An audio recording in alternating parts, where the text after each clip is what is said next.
First thing Kale noticed about the Agamemnon was how quiet it was. Not the quiet of empty space, which had its own low hum, the pressure of absolute nothing menacing from every side. This was a different kind of quiet, the kind that sits in a room after someone has screamed in it. A held breath quiet, a waiting quiet. "Salber, we have visual," he said into the comm. His voice came out steadier than he felt. Behind him, Captain J.T. Wayne didn't look up from the nav display. She had the look of someone who'd stopped being surprised by things that should surprise her approximately 11 years ago.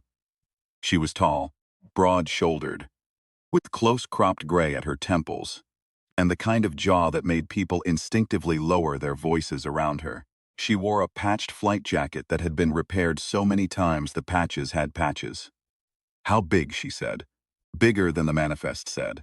Kale leaned toward the viewport. The Agamemnon floated maybe 2 kilometers off their port bow, a deep space freighter, Hecaton class, 300 meters bow to stern.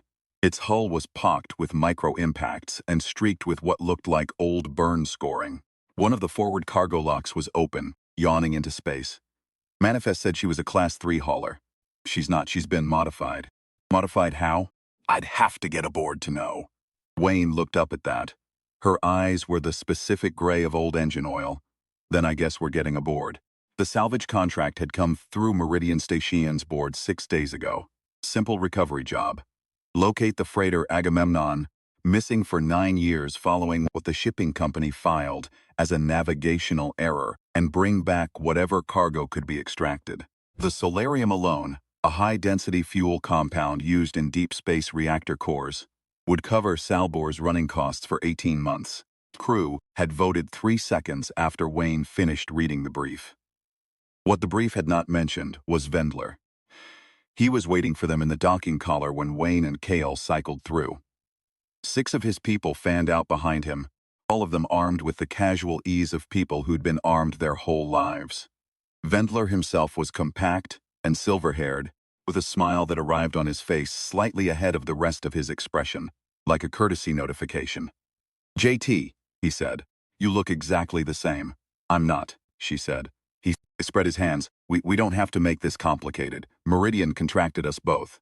Different departments, same job. The solarium, we split it. 60-40 given that my team has the engineering access codes. You don't have engineering access codes." "Not yet." He smiled again, and this time it reached his eyes, which was worse. "But I will." Wayne looked at him for a long moment.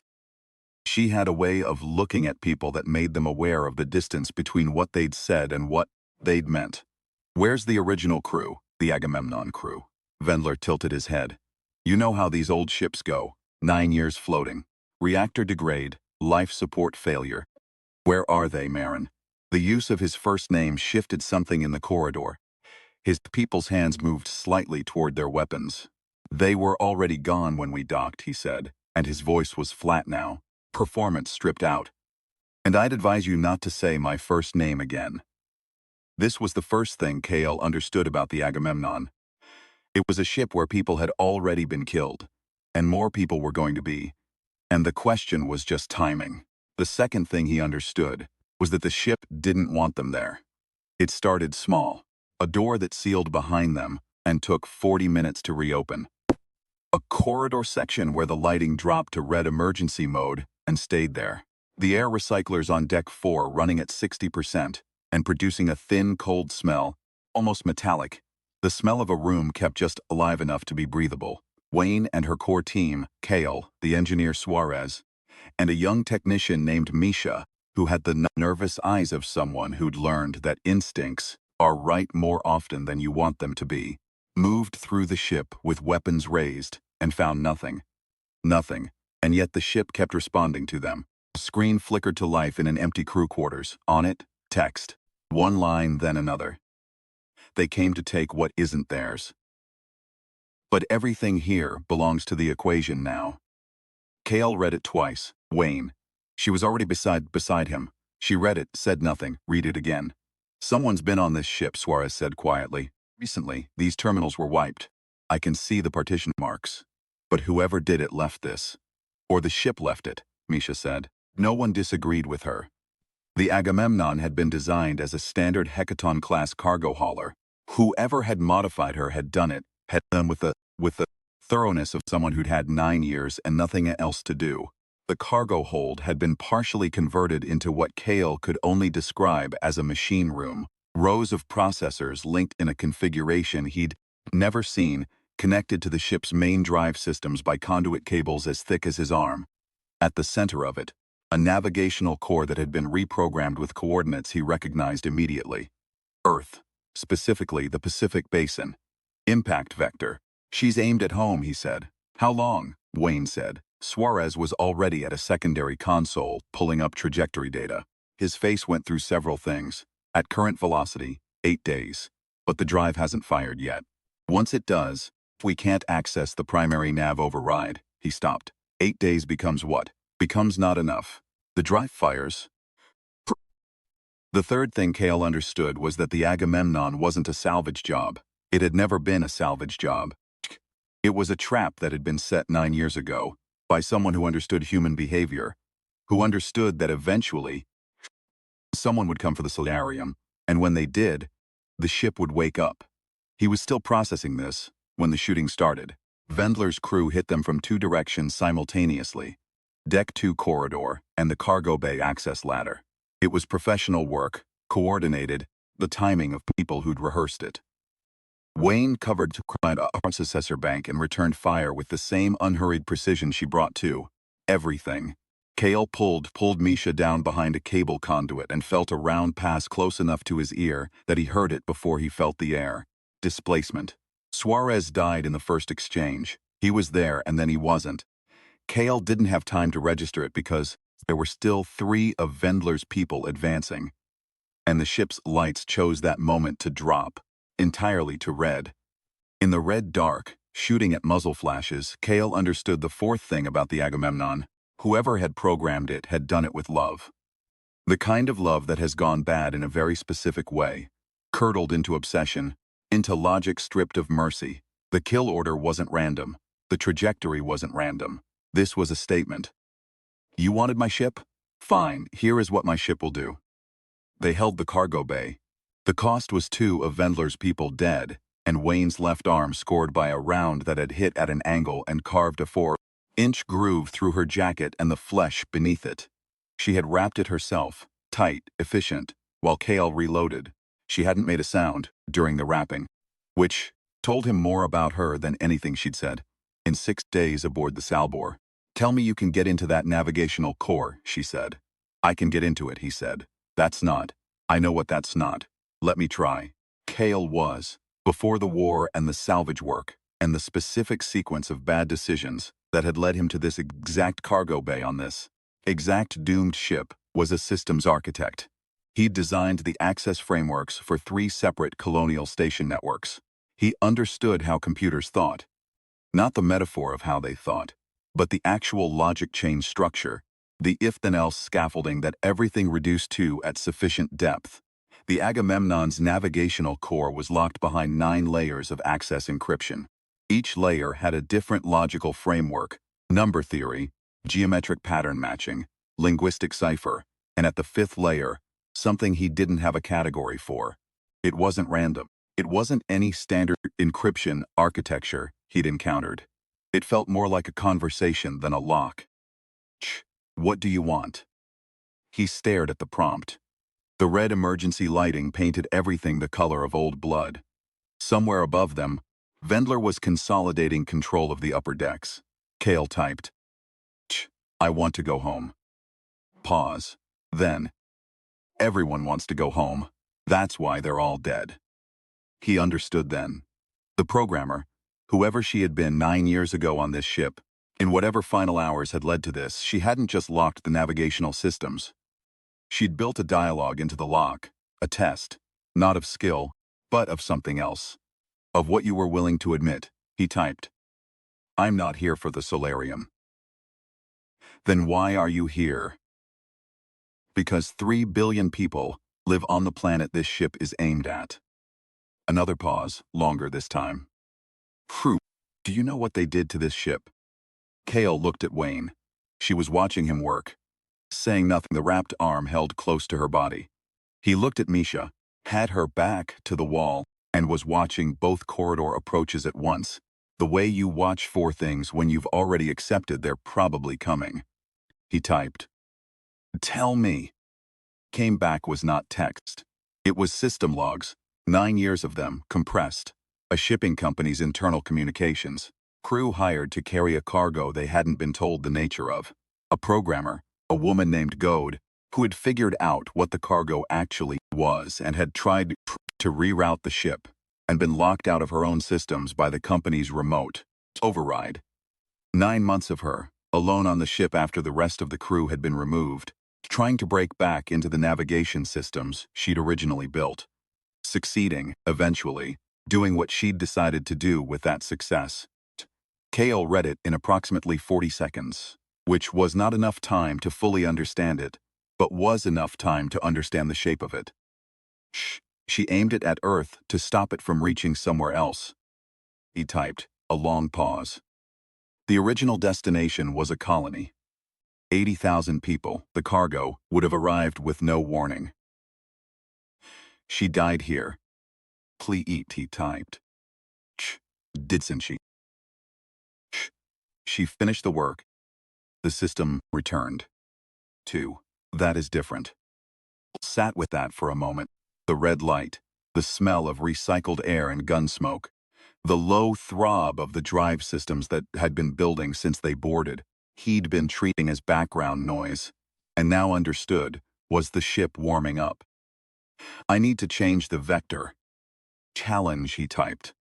Twitching, I know. Will you let me? Tell me why I should. And here was the thing. Here was the specific human thing that he could not have prepared for, and could not have reasoned his way to, and could only arrive at by being exactly what he was, which was someone who had grown up on a station and spent 30 years in deep space and knew, in his body and not just his mind, what it cost to die alone in the dark with no one to know why. He typed. Because she deserves better than to be the reason 80 billion people died. She made a choice to save a colony. That should stay hers. Let me aim this somewhere that doesn't kill anyone. Let her choice stay what it was. The longest pause yet. Kale counted his own heartbeats. Got to 23, the navigational interface unlocked. Not fully, not all 9 layers. The 7th, 8th, and 9th dropped away like stages. And what remained was a direct interface with the drive vector calculation. He had access to the ship's trajectory. He had 7 minutes before the drive initiated at full power, at which point any vector change would require a physical override at the engine room that he didn't have time to reach. He started working. The mathematics of orbital mechanics are not simple. He'd had training, not expertise. He worked through it. The way he worked through everything he didn't entirely understand. Starting from first principles, double-checking each calculation, accepting that he would not be certain until he was done, and the drive either fired correctly or didn't. The red light, his own breathing, Wayne crouching beside him now, not looking at the screen, watching the corridors. Vendler's coming, she said quietly. How long? 2 minutes, maybe less. I need 4. You've got 2. He kept working. There is a specific kind of focus that comes from knowing the exact consequence of failure.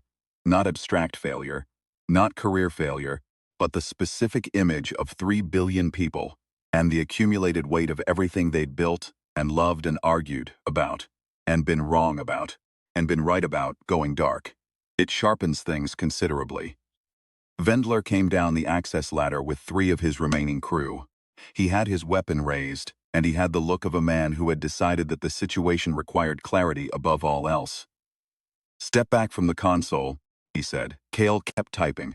I will shoot you, Vendler said. JT. Psst, tell your man to step back. He won't listen to me, Wayne said. Her voice was completely level.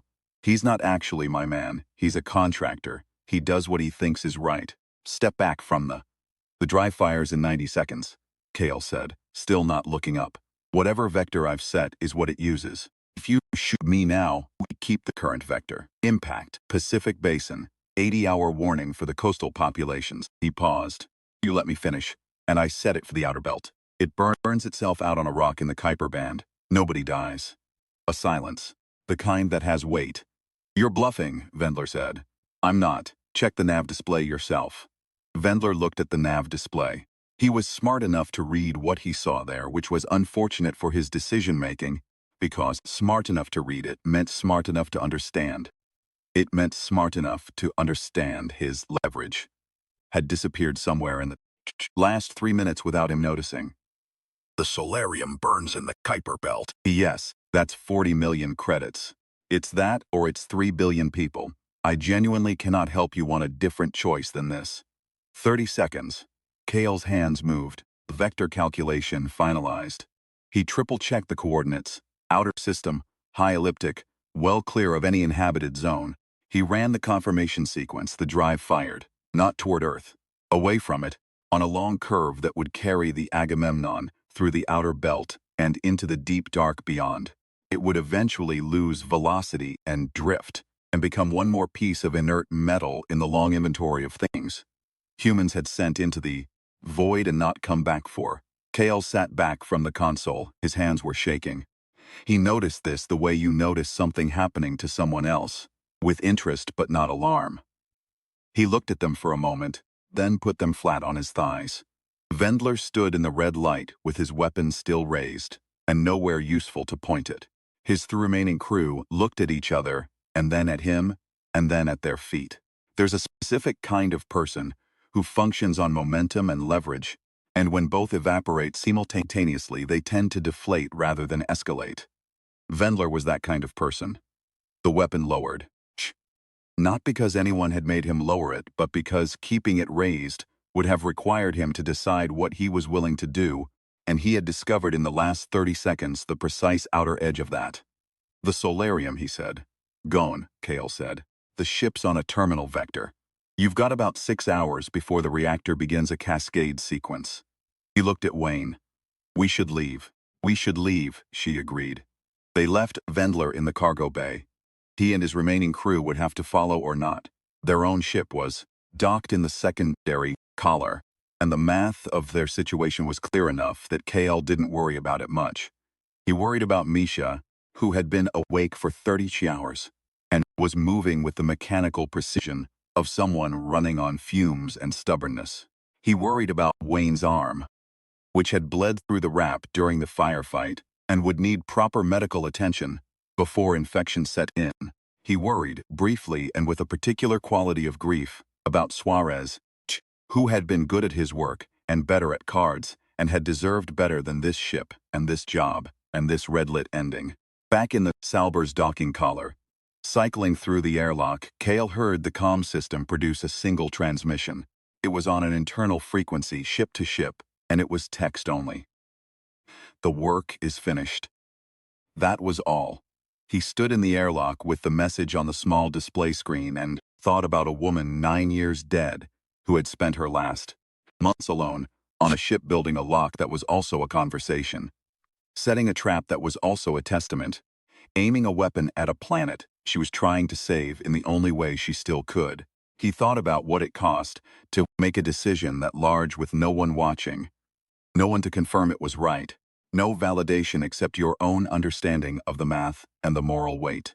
He thought, she was paying attention to the right things. The outer airlock sealed behind him. The Salber's lights were warm and yellow after the Agamemnon's red, and Misha had already found a seat and closed her eyes, and Wayne was at the medical station in the crew cabin, applying proper seal tape to her arm, with the stoic efficiency of someone who has been patching themselves back together for a long time. You got it done, she said, not looking up from her arm. Barely counts. Through the viewport, the Agamemnon's drive was visible as a bright, steady light, a small star moving steadily away from them, away from the sun, out toward the cold and the dark and the long distance between here and wherever it would finally stop. Kale watched it for a while. What happens to the contract? Misha asked, eyes still closed. We file for hazard pay and a full loss claim on the cargo, Wayne said. Ridian will fight it. They always fight it. We'll win eventually because we're right, and being right is worth something if you're willing to wait long enough. That's a very optimistic worldview.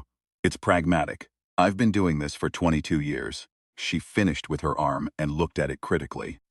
Optimism I can't afford. Pragmatism keeps the lights on. Kale turned from the viewport. The Agamemnon was smaller now, just a point of light among the other points. She saved them, he said. Wayne looked at him, the colony. 80,000 people who have no idea it happened. The programmer. She did it alone, 9 years ago, and nobody knew. Somebody knew, Misha said. You. He thought about that. About the shape of the knowledge, how it sat in him now, heavy and specific. He thought about all the things that happened in the dark between stars that no one ever filed a report on. No contract covered, no manifest recorded. Quiet work of people paying attention to the right things. Get us a course for Meridian Station, Wayne said.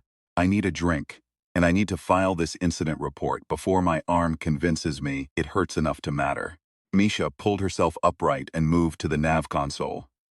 Kale stayed at the viewport a moment longer.